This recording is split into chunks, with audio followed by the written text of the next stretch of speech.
Well, I don't know how many are left down in the States. I think there's only 2 episodes left of the whole series. But basically, this what's worked in the past hasn't worked, and Jeremy's taken a hardline approach when it comes to the Mutts, who are the bad werewolves that we police. And it's basically he's said that you join the pack or you're killed, and that's his new approach. And within that, Elena, there's a bit of a rift. She doesn't like his new approach. I'm sort of stuck in the middle between the two. And that's sort of where this season starts off. It's basically a hunt for blood, and there's a lot of confliction between myself and Elena. Well, mostly myself. I'm stuck between the woman I love and our pack alpha, who's the boss. Yeah, it's we hit the ground running this season.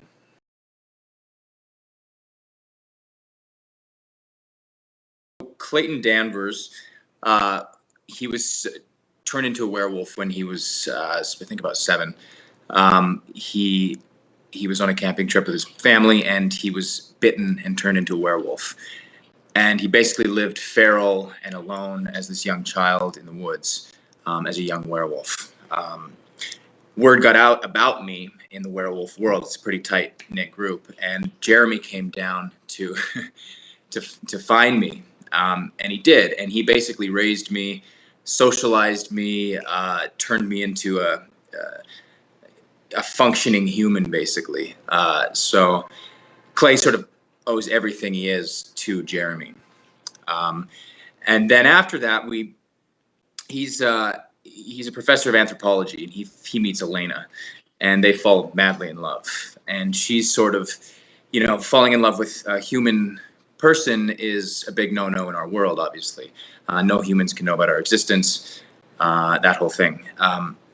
So they fall in love, and then she ends up finding out that we are werewolves, and I bite her in order to save her life, because at the time, Jeremy was basically, the pack law was that if someone sees or knows about us, we have to kill them.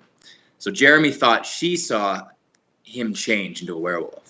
And so in order for me to save her life, I bit her to turn her into a werewolf, which was a long shot because no female has ever survived the change before. But she did survive the change. But she was a little pissed at me after that. So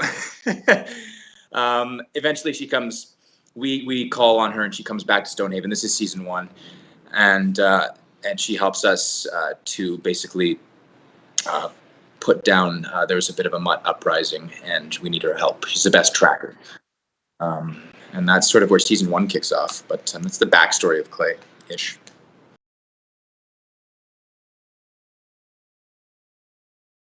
Yeah, the audition process is this long, drawn-out process, and I had taped an audition in Vancouver, sent it to Toronto. They asked for another tape with some direction. I sent that out a couple weeks later. I had a Skype audition with them, and then after that, they were flying me out to do a screen test with Laura, who was already cast. And so I was like, "Fuck! I just need something like I really want to find this guy, And after reading the book, a big part of what they do is they get naked and they go for these runs. They change into wolves, right? And living in Vancouver, we're surrounded by forest and nature. So, the North Shore Mountains, just north of downtown Vancouver, I went up there to some trails and took a backpack up with me and my buddy's dog, and I just left the trail and went an hour into the woods and stripped down and ran around and howled, and I think I even freaked the dog out a little bit, but yeah, I don't know. There's something, it's not often you get to just be somewhere naked and yell and howl as loud as you want. If I did that in the city, people would think I'm a fucking nut job. But we're so lucky in Vancouver to have that access to just raw nature and deep forest. So, yeah, I don't know if it pushed me over the edge and got me the part, but it was still fun. I recommend it for anybody.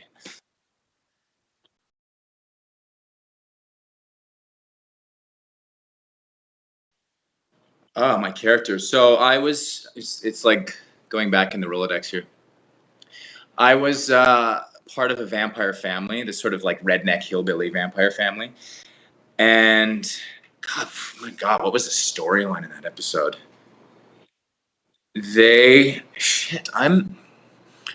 I could tell you about my experience on set, but to be honest, so much has happened since then, trying to remember the exact storyline. That was like 3 years ago. It was a treat to work on though. They filmed that show in Vancouver, and it's filmed here. It's still filming here, but they're going to the 12th season, I think. So as a Vancouver-based actor, it was one of these shows that I wanted to check off the list. Like I got to get my guest star on Supernatural, and that show's been on basically as long as I've been acting. And finally, I got a nice little spot on it. So I was very happy to get on the show. But it was so much fun. Jensen and Jared, the two leads, they're just such great guys. They're like genuine as hell and kind and giving and not jaded. They've been doing this for a long time. You think that a lot of actors would just be phoning it in or sort of become complacent, but they're just so passionate about what they do, and they're great guys. So it was fun to just work with them, and we had a great time. And it was the first vampire I've played, and it was fun to put the the fangs in, and do that whole thing. But yeah, it was a good experience, a really good experience.